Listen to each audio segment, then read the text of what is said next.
E aí, galera, sejam muito bem-vindos. Espero que vocês estejam indo em direção ao progresso, abandonando as más práticas e abraçando os bons hábitos. A evolução. Mais um videozinho em formato de vlog. Galera, antes de começar esse vídeo, eu quero passar um comunicado, tá? Para vocês que estão conseguindo progredir na retenção seminal, estão conseguindo obter bons resultados, seguindo aqui os passo a passos, as dicas, as orientações, os conselhos que eu dou, deixem nos comentários, tá? A performance de vocês, a trajetória de vocês, porque eu tô percebendo que isso ajuda muito outros inscritos do canal a acreditarem que é possível mudar, abandonar vícios em pornografia, enfim, más práticas. Então, o relato positivo de vocês faz muita diferença. Vocês têm a possibilidade de agregar muito valor com esse tipo de comentário aqui, tá? Então, eu incentivo vocês a comentar. Vocês que estão tendo progresso, estão conseguindo evoluir, comentem, tá? Deixem um relato de vocês aí, porque isso ajuda outros membros da nossa comunidade. Então, é isso. Então, vamos começar esse vídeo, cara, falando sobre aspectos da Matrix que você precisa identificar, três aspectos, na verdade, que você precisa identificar antes de ter uma real transformação na sua vida, que foram os três aspectos que eu identifiquei na Matrix, no sistema social, enfim, que abriram os meus olhos e me despertaram para uma mudança, me fizeram querer sair desse sistema e criar uma vida paralela a esse sistema, sabe? E esses três aspectos são a indústria da alimentação, a farmacêutica e a comunicação. E eu acho que esse vídeo vai ficar curto, eu não vou me aprofundar muito, mas quando eu comecei a perceber, estudar e perceber que a nossa água que a gente bebe é extremamente poluída, né? Que você no mínimo precisa ter um filtro de barro na sua casa, que ele é bom, tá? Porque existem vários metais pesados, flúor, enfim, é muito contaminada a água que a gente bebe. E a gente só consegue tolerar essa água porque a gente já é geneticamente preparado, né? Os nossos pais, os nossos avós. Porque se você der essa água para um índio que só bebe água extremamente limpa, cara, provavelmente isso vai trazer sérios danos para a vida dele, tá? E complicações. Tem também a questão da alimentação, tá? Por mais limpo que eu tente me alimentar, eu sei que todos os alimentos, né, que eu consumo são produzidos em massa e essa produção em massa, ela é muito prejudicial. Por exemplo, o frango. Eu sei que aqueles frangos ali que eu consumo, eles são expostos a hormônios e isso vai afetar a minha saúde de alguma forma. Eu sei também que eles são hiperidratados. Quando eu vou fazer 1 quilo de frango, né, cai para metade, tá? É tanta água que sai do frango que fica com 600 gramas, 700 gramas, é bizarro. Então, por mais que, se você começar a estudar a fundo, quando eu comecei a estudar a fundo isso, eu percebi que todo o alimento que chega no mercado, ele passou por um processo de um envenenamento, tá? Um microenvenenamento. A maioria dos produtos que tem ali no mercado, eles são produtos que vão te envenenando aos poucos, tá? Poucos produtos ali realmente vão te trazer uma boa nutrição. Mas a gente que vive, né, à mercê dessa indústria alimentícia, a gente não tem muito o que fazer, né? Então a gente acaba consumindo esses alimentos. E as pessoas podem virar para mim e falar, tá, mas e aí, qual é a alternativa? A alternativa é a gente... As pessoas têm um quintal em casa e a primeira coisa que elas fazem é jogar um chão de cimento. Isso é a maior loucura que você pode fazer na sua vida. As pessoas podem produzir o seu próprio alimento. Não todo o seu alimento, mas parte dele, sabe? As pessoas podem produzir parte do seu alimento, as pessoas podem criar galinhas. Eu lembro que quando eu era pequeno, meu pai tinha a gente tinha um terreno bem grande e meu pai criava galinha. Galinha caipira, com os ovos desse tamanho assim, ó. Parecia ovo de avestruz. E eu brincava com as galinhas, enfim, tinha muitas galinhas. E tinha pé de jamelão, um monte de coisa. Ou seja, cultivo natural, sabe? E isso foi se perdendo a cada ano. As pessoas já não têm mais esse hábito de plantar e de colher a própria comida, enfim. Não precisa plantar e criar todo o seu alimento, mas eu acredito que grande parte, isso já te traria uma grande melhora na sua saúde. Outra coisa também é que se acontecer alguma coisa, um colapso, você tendo galinhas em casa e você tendo uma horta pequena, você não fica à mercê, né? Você consegue manter a sua sobrevivência por um período indeterminado, entende? Então, mas onde eu quero chegar aqui? É, os alimentos, que são principalmente os alimentos industrializados, eles adoecem as pessoas, tá? E aí essas pessoas vão procurar o sistema farmacêutico para usar os remédios como paliativo, não para curar as doenças, mas para tratar os sintomas, as dores e os desconfortos que as doenças causam.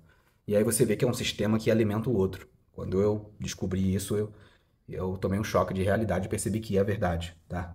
Não é teoria da conspiração. É só você ter um mínimo de um senso crítico para perceber isso.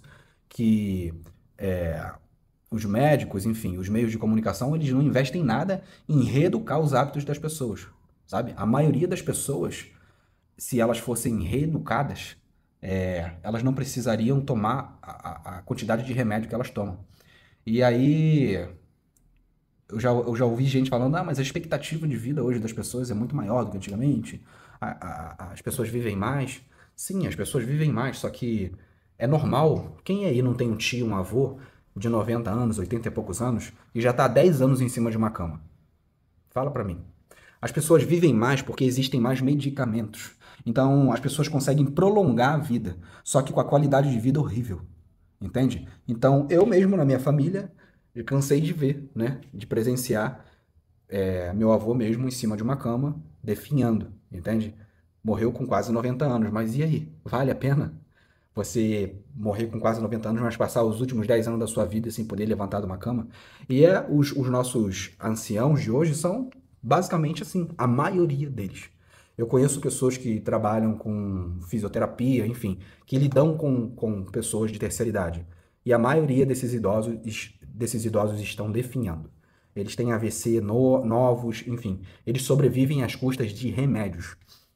E isso é arquitetado, porque esses idosos eles não passam por uma reeducação alimentar e eles só são induzidos a comprar medicamentos, entende? E isso só enriquece essa indústria, né? E eles continuam se alimentando.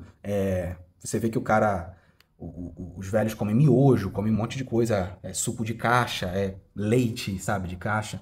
Então, eles não têm consciência nenhuma das coisas que eles colocam para dentro, né? E com acessibilidade fácil no mercado, comem de tudo e compram de tudo. Quando, na verdade, uma reeducação alimentar, um remodelamento, a remodelação do seu estilo de vida dessas pessoas, seria o suficiente até para curar elas das doenças que elas têm. Mas não é interessante que elas se curem.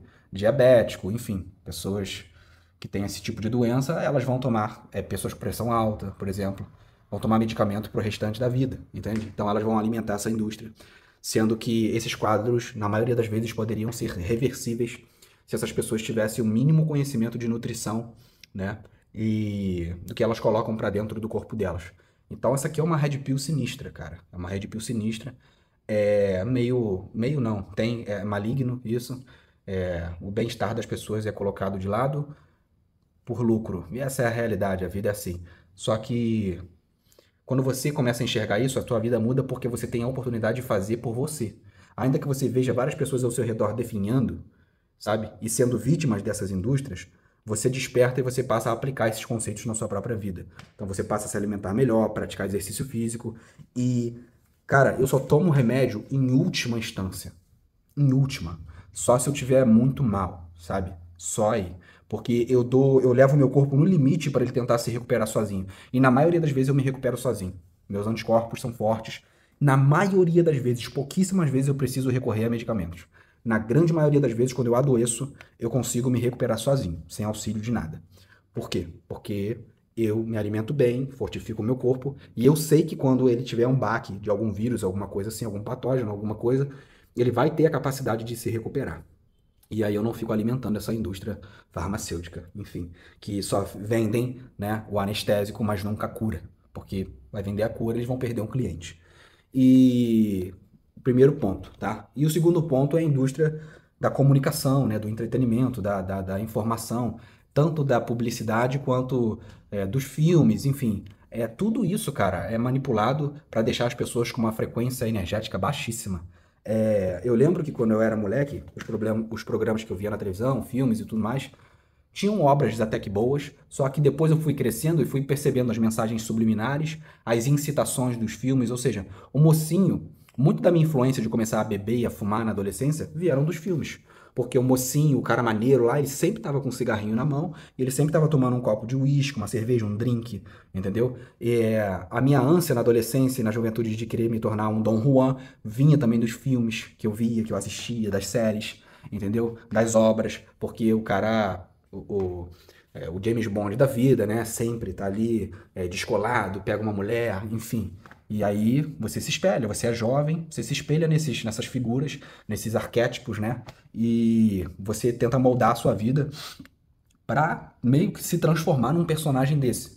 E isso vai te levar para um caminho altamente destrutivo, vai abaixar a sua frequência e, enfim, vai te deixar numa esfera animalesca. Ou seja, você está sendo manipulado por um personagem que nem existe, que foi produzido pela cabeça de uma ou mais pessoas, que é fictício, entende? E você está moldando a sua vida. Olha como é que isso é doentio. Você está moldando a sua vida, tentando moldar a sua realidade aos moldes de um personagem da ficção.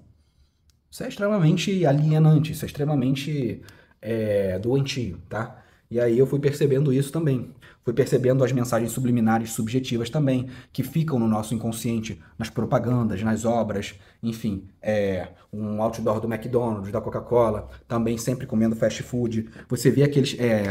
eu vi recentemente, cara, naquela série do Reacher, eu vi as 3 temporadas, né? Só que eu sou muito crítico hoje com tudo que eu vejo. Então eu analiso tudo friamente. O Reacher, eles colocam um personagem carcação, o cara tem 1,95 m de altura, fortão, todo rasgado, e aí o cara só come fast food, o cara só come besteira, o cara bebe refrigerante, né? Vive como nômade e tem aquele corpo. Impossível. Aquele ator, ele treinou acho que 1 ano direto para fazer aquele papel. 1 ou 2 anos. Provavelmente ele tomou anabolizantes e se empenhou muito, treinou muito para fazer aquele papel. Ele disse na entrevista dele que foi um desafio. E aí eles pegam esse cara que na vida real treina pra caramba e colocam para fazer papel de um personagem que come besteira, junk food e tem aquele corpo. As pessoas automaticamente, tá, assimilam aquilo e no inconsciente delas elas passam a acreditar naquilo, principalmente os jovens. Ah, se o Witcher da série tem aquele corpo e come essas coisas, eu consigo ter também. Então, cara, é bizarro. Esse tipo de coisa não deveria ser fomentada, sabe? Você colocar fast food em filmes, em coisas que pessoas com baixo nível de consciência têm acesso, porque isso vai influenciar a cabeça dessas pessoas. Tanto é que na década de 50, de 60 ali, as corporações, né, que vendiam cigarro, tabaco, elas eram os grandes patrocinadores, Marlboro e tudo mais, dos filmes. Então, por isso que os mocinhos sempre estavam fumando, a galera sempre fumando. Então, foi através dos filmes que se implementou esse hábito nos anos 60, 70, esse hiper hábito de quase todo mundo fumava nessa época. Porque o cinema ficou muito forte nessa época, ele começou muito a influenciar as pessoas a fumar e a beber, entendeu? Então, aqueles filmes de máfia, enfim, tudo isso, cara. E aí eles botam todo um contexto legal, maneiro, né? Colocam um cara muito descolado, e aí você associa os hábitos daquele cara a sagacidade dele. Se o James Bond fuma um cigarro, pô, eu quero ser igual o James Bond, vou fumar um cigarro também. Enfim, é assim, é por associação que eles trabalham. E é muito mais complexo do que isso, mas superficialmente, você entendendo, pegando essas coisas e linkando e percebendo que isso joga a nossa sociedade numa camada muito baixa de frequência, né? Aí você começa a estudar um pouco sobre a glândula pineal, você começa a estudar um pouco sobre essa intoxicação, tanto psíquica quanto emocional, quanto espiritual, essa intoxicação do corpo, tudo isso é para manter a gente controlável num estado de consciência baixíssimo, para que a gente não ascenda e não evolua para o nosso ser de luz, para o nosso ser divino, entende? Você é Deus. Você é imagem e semelhança do Criador. Tem um Deus aí dentro de você, um Deus criador, um Deus pronto para ascender numa consciência inigualável, indescritível, inomeável. Entendeu?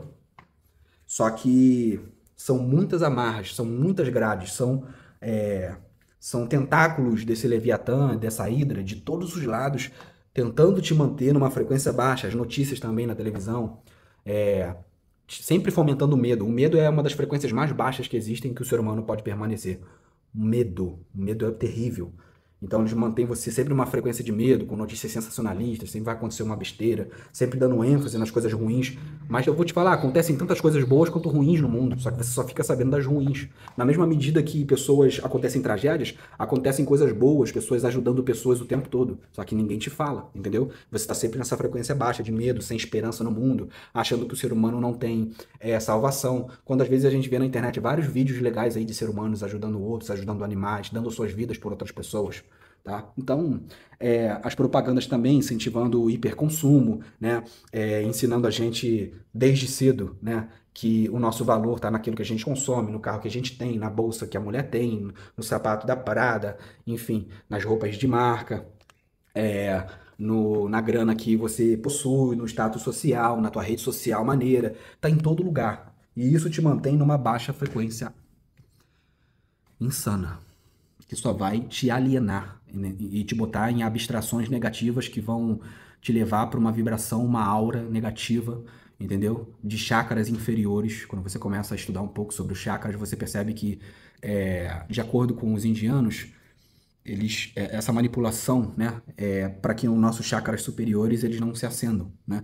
A gente permaneça nesses chakras mais inferiores. Que, para uma metáfora, uma figura de linguagem, os chakras inferiores seria manter a gente nessa esfera animal, nessa esfera de controle, nessa esfera sexual, consumista, material, né? E quanto mais a gente se aproxima disso e se prende a isso, se conecta e se identifica com o corpo, com a carne, com a materialidade, a gente se afasta do espírito, se desconecta do espírito, que na verdade é a nossa verdadeira essência. Quando você começa a olhar para o espírito, significa que você está elevando o seu estado de consciência, significa que você está elevando o seu estado intelectual, o seu estado emocional, você está se conectando, você está se interiorizando e se conectando cada vez mais com a essência divina que existe dentro de você. Por consequência, essa essência divina, ela é Deus. Deus está dentro de você, entende? Deus está em tudo, mas principalmente dentro de nós. O Espírito Santo de Deus, de Cristo, está dentro de nós, entende? Nós temos... ele fala para sermos como Ele, porque nós temos o potencial disso. Então, para ascendermos espiritualmente. Então, só que existe todo um sistema... E você entendendo só esses 3 pilares desse sistema, como ele funciona, alimentício, pesquise mais sobre, tá? Eu tô falando aqui de forma bem superficial, mas existem livros e estudos que vão muito mais a fundo. Eu só quero incitar isso na cabeça de vocês, essa curiosidade, para que vocês vão e pesquisem por si só, entende? E tirem as próprias conclusões. Não acreditem no que eu tô falando aqui 100%, sem antes tomar uma posição ativa e em direção a esse conhecimento. Busquem livros, vídeos, existem especialistas que sabem muito mais do que isso, do que eu tô falando sobre isso, só que superficialmente eu já enxergando isso, eu lembro que na época eu já tive um start de mudança muito grande. Eu mudei drasticamente os meus hábitos, os meus costumes, né, os meus ambientes e comecei a filtrar muito as influências que chegam até mim.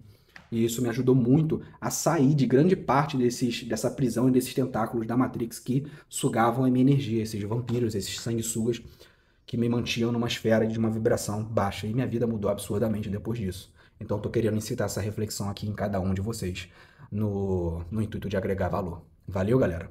É isso, esse foi o vídeo de hoje.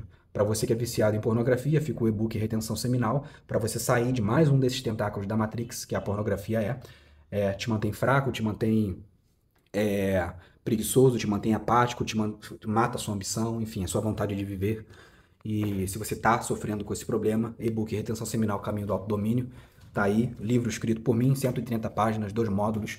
Se você seguir tudo que está ali, além de abandonar a pornografia, você vai aprender a praticar retenção seminal do zero. Valeu? Isso vai transformar a tua vida.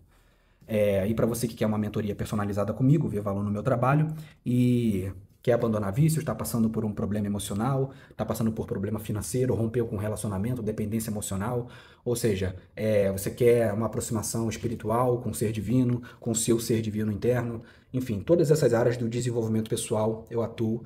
Então, se você quer uma mentoria para mudar de vida, para performar em alto nível e se transformar num novo homem, numa nova pessoa, numa nova mulher, não sei, você que está assistindo às vezes é uma mulher, e acredita no meu trabalho, vê a credibilidade e o valor no que eu falo, nas coisas que eu apresento aqui, vai ser um prazer te ajudar, um prazer enorme te acompanhar nessa jornada aí.